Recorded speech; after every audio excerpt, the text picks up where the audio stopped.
After almost 3 months na hindi pagbiyahe kay Food Panda, ay kakamustahin ulit natin ito kung okay pa ba ang kitaan dito. At para masubukan pa kung maganda ba ang kikitain natin dito, ay babiyahe tayo ng holiday. Kaya tara mga paps, samahan nyo ako sa biyahe natin na to at namiss ko rin talagang mag-content about kay Food Panda. Ako nga pala si Ed, ang ka-Food Panda rider mo sa kalsada.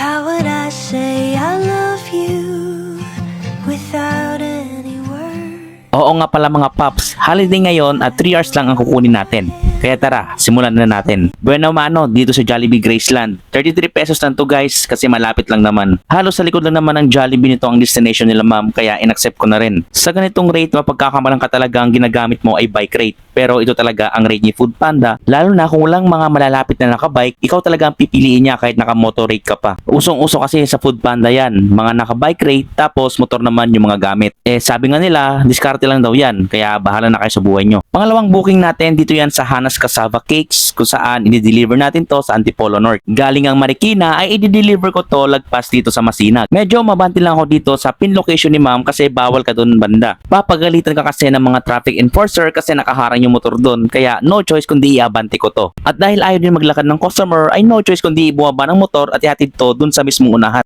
Sa halagang 38 pesos ay napasukan tayo ng booking dito sa SM Masinag, Jollibee. All goods naman at naihatid natin to ng maayos sa ating customer. Another booking na naman guys, nakuha na naman natin to sa SM Masinag ulit. Isa nga sa mga disadvantage kapag sa mall yung mga pick up mo ay syempre aakit ka pa sa mga mall at maghihintay ka pa doon. Pero para sa mga delivery riders na matatagal na o mga batak na ay simple na lang yan, wala nang problema yan. Pero kapag bago ka pa lang or papasok ka pa lang sa pag-Food Panda o pag-grab, ay may experience mo yan, naakit ka talaga sa mga mall para pick upin yung pagkain ng mga customers. So sinabi nga ng customer na yung order na to ay iwan na lang sa guard at siya nang bahala dun. Basta wag nyo kakalimutan picturean ang order na to pagkatapos nyong i-drop off.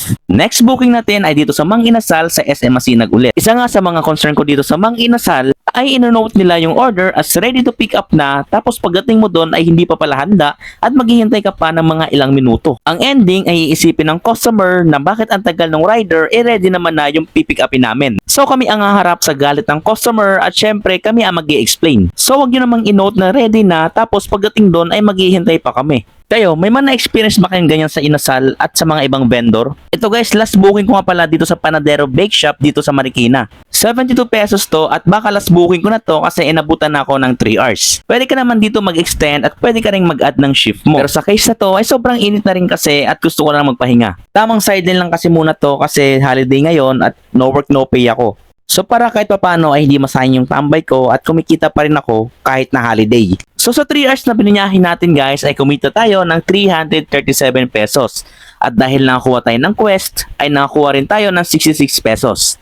So ang overall na kinita natin sa 3 hours na pagbabiyahe ay 404 pesos. Hindi na masama para sa 3 oras na pagbabakbak dito sa kalsada. Hindi na nga biro at madali ang pinagdadaanan ng mga kapwa nating delivery riders. Andyan ang mga baha, aksidente, mga sakit at mga masasamang loob na hindi lumalaban ng patas. Pero kahit ganon ay tuloy pa rin sa hamon ng buhay. Patuloy pa rin magbibigay ng magandang serbisyo para sa perang kikitain sa malinis na paraan at mahihahain sa hapagkainan. Dito ko natatapusin ang video ko mga paps. Mag-ingat tayo lahat sa kalsada at ride safe sa ating lahat. Ako nga pala si Ed, ang ka-Food Panda rider mo sa kalsada.